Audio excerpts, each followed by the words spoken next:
Je profiterai d'abord pour faire un rappel historique. Comme je l'ai dit, le rappel sauve.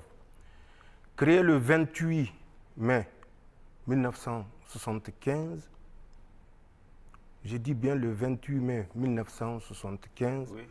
La CEDEAO avait des objectifs purement économiques et pour la prospérité des peuples. La CEDEAO avait des principes fondamentaux dont je citerai quelques-uns, notamment l'égalité et l'indépendance des États membres, la solidarité et l'autosuffisance collective, la non-agression, le droit de l'homme, entre autres. Cette CEDEAO, créée en 1975, oui. Avec comme père fondateur le Niger, le Mali, le Burkina Faso, le Togo, le Bénin, le Nigeria.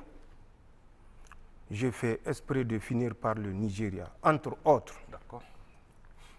Si vous voulez que je cite les chefs d'État à l'époque, du Niger, c'était Sékou Touré, du Mali, c'était Moussa Traoré, du Burkina Faso, c'était Aboubakar Sangoulé Lamizana, du Togo, c'était Gnassingbé Eyadema, et du Bénin, c'était Mathieu Kérékou, oui. Et du Nigeria, c'est Yakubu Gowon. Je dis bien, oui. C'est Yakubu Gowon. Le Nigeria sortait d'une guerre civile dévastatrice qui avait fait plus de 2 millions de morts, 3 millions de réfugiés, 5 millions de déplacés. Et c'est dans ce contexte que ses frères, pour aider le Nigeria à se relever, à se réorganiser, à retrouver son unité entre la République biafraise et la République du Nigeria, que ces chefs d'État que j'avais cités ont eu l'idée de créer la CEDEAO avec comme principe ce que je venais de citer et avec comme objectif également fondamental qui est l'économique et la prospérité des peuples. Les gens disent que le Nigeria était la locomotive. Oui, tout à fait.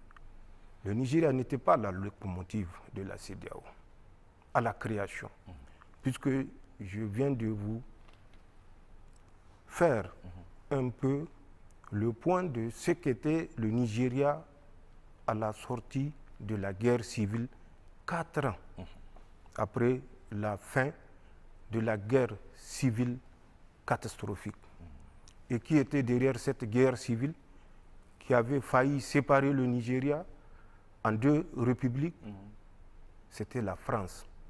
Si les gens ont la mémoire courte, au Niger, nous n'avons pas cette mémoire courte. Je disais, avant de répondre à votre question, il faut faire ce rappel, c'est très important. La CEDEAO était pour les peuples à but purement économique. Il faut faire également un rappel pour que les gens comprennent ce qui se passe. Le 9 novembre 1989, le mur de Berlin tombait. C'était la fin, ou la fin supposée de la guerre froide entre les 2 blocs que vous connaissez. 7 ou 8 mois après la chute du mur de Berlin, rappelez-vous de la rencontre de la Baule, ce qu'on a appelé le fameux discours de la Baule. C'était du 19 au 21 juin 1990, où Mitterrand rappelait aux Africains, 35 chefs d'État réunis, que ce n'est plus le fameux slogan « Amitié, coopération », c'est désormais la démocratie qui est source du développement pour vous, les pays africains, qui est source de prospérité pour vous, les pays africains.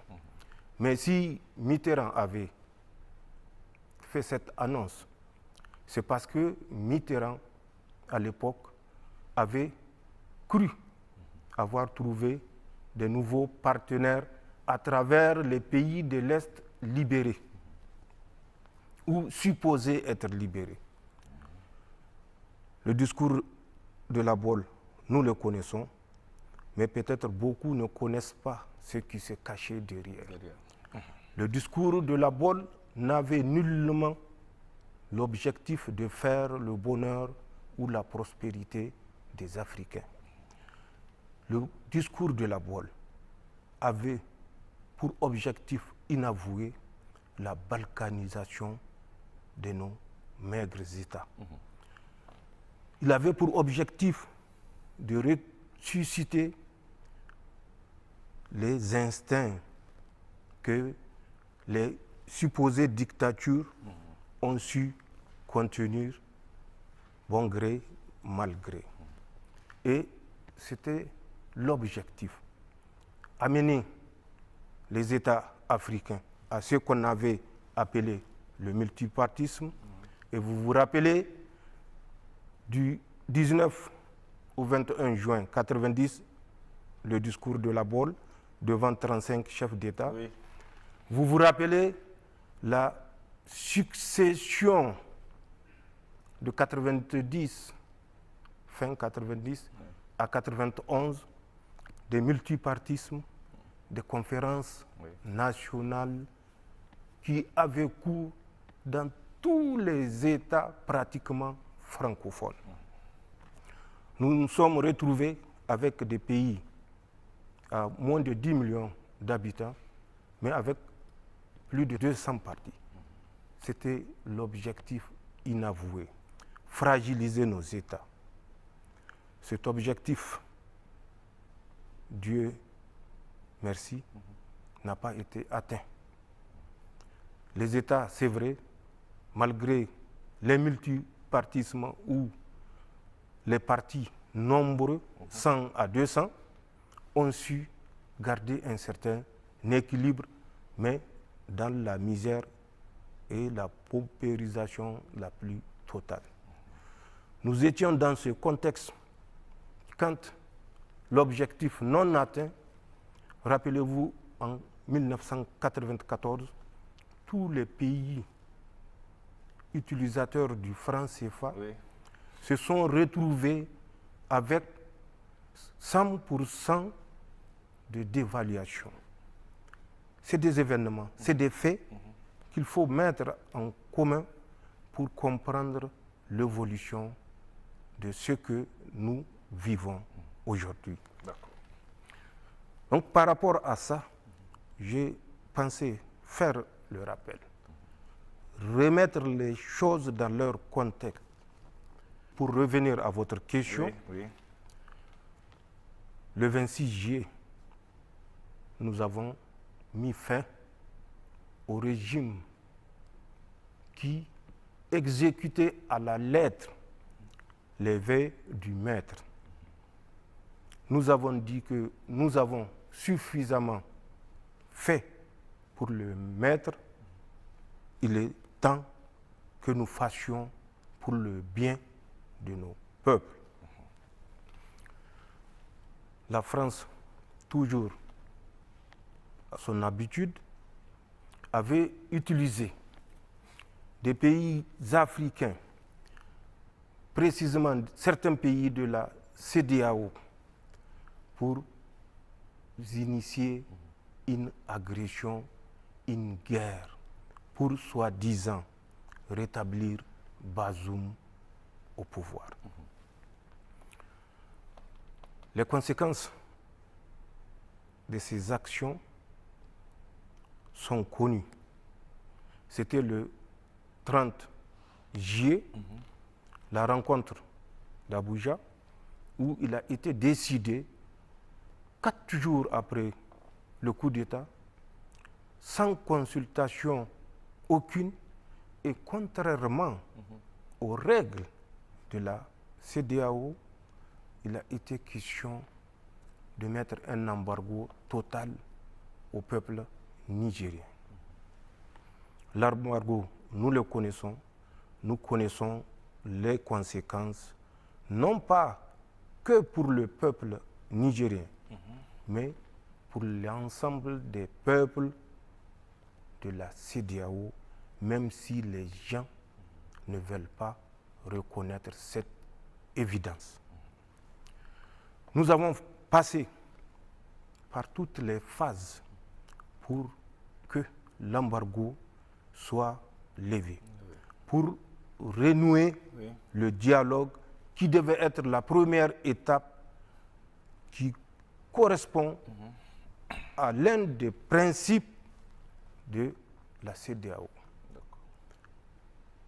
Vous avez vu les va-et-vient des délégations de la CEDEAO, des chefs traditionnels et de toute autre autorité pour renouer le dialogue, les sacrifices que nous avons consentis, non seulement en termes de durée de la transition, en termes de chronogramme de la transition, même si certains l'ignorent, mais que eux, ceux qui étaient venus vers nous, au nom de la CEDEAO ou au nom de leur propre pays ou à leur propre initiative, savaient les sacrifices que nous avons consentis pour que cette souffrance à laquelle le peuple nigérien ou les peuples de l'AES ont été soumis soit levée. Malheureusement, d'une condition à une autre. Au début, vous vous rappelez, l'exigence était de libérer la famille de Bazoum, comme si nous avons gardé la famille de Bazoum. Je l'avais dit et je le répète aujourd'hui. Le 28 juillet, 2 jours après le coup d'État, j'avais ordonné de libérer la famille de Bazoum. C'est lui-même qui a demandé que sa famille reste avec lui et je l'ai dit lors de notre dernière rencontre. Nous avons accepté la durée de la transition. Et vous vous rappelez, le 8 décembre, 2 jours avant la rencontre du 10 décembre à Abuja, j'étais au Togo, à Lomé. Au cours de l'entretien avec son Excellence Faure, j'avais dit que le Niger est disposé à toute durée qu'il juge être la durée qui permettra de lever l'embargo sur notre pays. Et vous vous rappelez, à l'issue de cette rencontre et avant cette rencontre, le président Macron était sorti 3 semaines avant pour dire que l'embargo contre le Niger ne sera pas levé tant que Bazoum sera otage de la junte. Pour nous, dès lors, et je l'ai dit lors de notre entretien, que les dés étaient jetés parce que nous savons pertinemment que les chefs d'État de la CEDEAO n'avaient pas la décision. La décision appartient toujours à Paris. D'accord. Et ceci s'est révélé exact, puisque à l'issue de la rencontre, c'était la principale condition des États marionnettes de la CEDEAO. Libérer Bazoum ou rien. Vous vous rappelez, Le ministre des Affaires étrangères du Nigeria était parti à Londres pour le dire sur les ondes de la BBC que s'ils veulent qu'on lève l'embargo, ils n'ont qu'à libérer. Ils n'ont pas d'autre choix que de libérer Bazoum. Oui. Mais je rappelle que Youssouf Tamatou-Gan ne décide pas de la politique ou de la diplomatie du Niger. Le ministre des Affaires étrangères du Nigeria et non du Niger. Il n'est pas ministre des Affaires étrangères de la CEDEAO. Et il ne peut, avec le sens de la modestie, de la courtoisie, décider de ce qui doit être appliqué au peuple nigérien. Pour répondre exactement à votre question, oui, Monsieur le Président. 3 raisons nous ont amenés à quitter la CEDEAO. D'accord. 3 raisons. La première raison, elle est sécuritaire. La CEDEAO menaçait le Niger d'une agression militaire, armée.